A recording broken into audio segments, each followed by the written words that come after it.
Welcome to the TechArena, featuring authentic discussions between tech's leading innovators and our host, Allyson Klein. Now, let's step into the arena.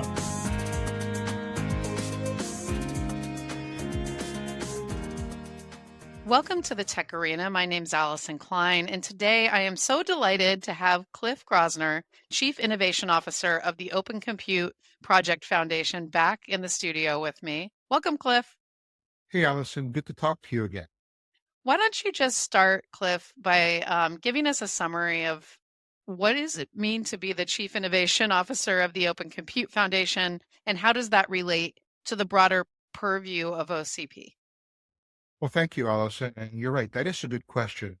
Some of the top things that I'm responsible for is working with the foundation staff and the board of directors of the OCP to help set strategy for the foundation around what projects we want to invest in, what are the upcoming innovation areas that we might need to build competencies in that we don't have.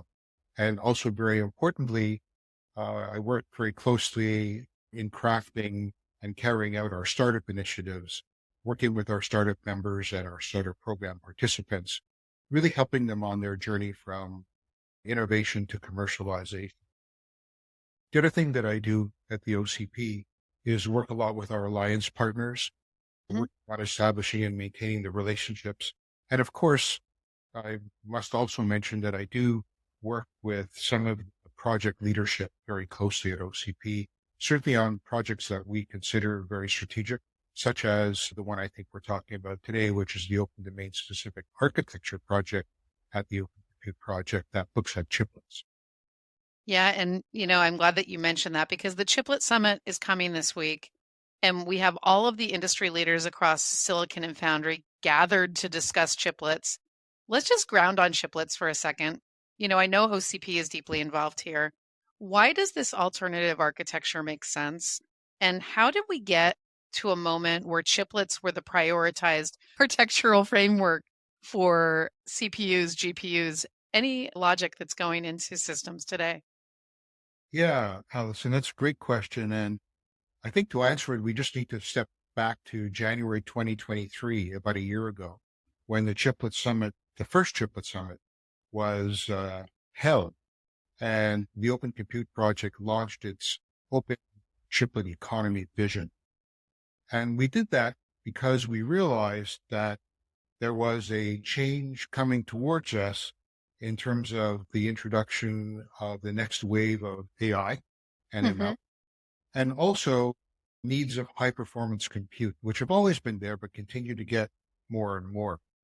And in order to meet the requirements for these key elements, the idea of a domain-specific silicon architecture was required, where we could tailor the computational capabilities of particular chips to the workload. And that was going to be required to meet the challenges for performance for these domains. On top of that, the other thing that was happening at the same time, two forces coming together, if you like, was that the ability for us to continue to create chips that increased in performance at the same rate no longer existed. And so we moved to a new process node. We'd incur more cost. We'd face lower yields, and we could not reuse circuitry from one generation to another across process nodes. And we realized that we had to do something different. And that's where the concept of the chiplet was born, where we could now mix and match potentially chips or chiplets from different process node sizes and reuse things between generations. And also lower costs and increase yields for certain key components that are going into silicon and ending up in what we call system in package when we use chiplets. There was one other thing that I also wanted to mention to keep in everybody's mind that you did say, very rightfully so, that the first market segment to bite off chiplets is the data center and for high performance compute and AI. But we believe that one day chiplets will be everywhere in all market segments, and they will continue to move out from that one beachhead into the rest of the market because it just makes sense. Now, OCP has a priority for open hardware frameworks for infrastructure. And obviously, industry standards is part of that. UCIe is obviously a force within the chiplet arena. It was announced back in November of 2022. Where do you see the difference being in terms of having an industry standard in play on opening up design? Well, with the open chiplet economy vision that we launched last year, we recognized that standards were going to play a very important part of Hmm. open this market. And those could be standards for various reasons. They could be tools that are based upon standard specifications and designs and use cases, and also platforms that could be shared in a pre-competitive environment. And within the open chiplet economy, we work on all of those concepts. We work on how does the new workflow for the supply chain on the technical side with chiplets, how is that going to evolve? Because we're no longer in a situation where one company is doing the development in-house and there are unspoken design rules and best practices that exist within a particular company that won't exist when you have a workflow where chiplets are sourced on the open market and integrated by a third party. Quite a different environment. On top of that, there's the business workflows. What are the standardized contracts and rules of engagement for chiplet vendors and chiplet purchasers that are then going to package them into a chiplet? Of course, we also look at chiplet interconnect standards as well, because they're very important, but they're one of the many types of work that we do within the open chiplet economy. And we believe that we will march towards a open marketplace. Hmm. When you consider that all the major logic players have embraced chiplet designs within their own packages, do you have a perspective on what we're seeing in terms of agility for solution delivery since this move? Well, we have specific examples of the advantages that a particular company can have in the market when they embrace chiplets in their own in-house designs, and they're evident in the market. However, we think that's just the tip of the iceberg. That at the Open Compute Project, we believe that innovation happens when we enable some of the smaller players, and I said smaller, not really small, but smaller players, to be engaged in developing specialized ASICs. And for that to happen, the next step would be to open up the supply chain. And that Hmm. means that we have a market where we have commercially viable standalone chiplets, something we don't have yet today, but what we believe is going to be necessary. At OCP, as we mentioned, you work on hardware standard specs. What is the organization doing in terms of chiplets? You mentioned an initiative earlier in the conversation, but can you unpack that a little bit and see how that will help focus industry development in 2024? So since we launched the Open Chiplet Economy vision associated with our open domain specific architecture project at OCP, we've seen a lot of progress in 2023. The one that we're very excited about is that we already have many commercial products by newer players available in the market.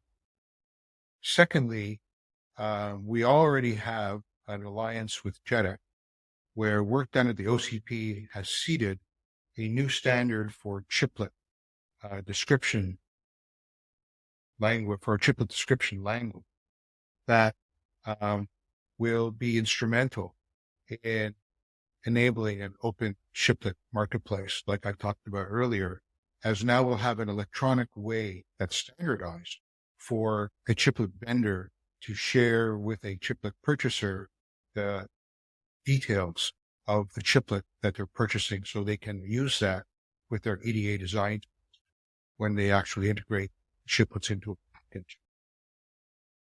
And the standard I'm referring to is the JEDEC JIP 30 standard for Mm-hmm. that we work very closely with that. And you asked about 2024. Well, that work is not finished. Moving on from a chiplet description schema or language, as I refer to it, we're now working on chiplet design kits. So standard way to look at chiplet design that can be used by system in package developers who are taking chiplets and putting them into a pack. Some of the other things that we're very excited about for 2024 is we believe that we're in the process of looking at modular form factors, which will be able to help speed the integration of chiplets into a package because they'll have standardized form factor. Well, I'm going to start that again. I'm going to start just this piece again. Okay. So looking forward, another thing we're very excited about for 2024 is the concept of modular form factors, which we've been working on for a little while now. The idea here is that we create 3 or 4 standardized form factors where many of the design decisions are common, which means that those chiplets can be speedily integrated into a system and package, and that will help accelerate the market.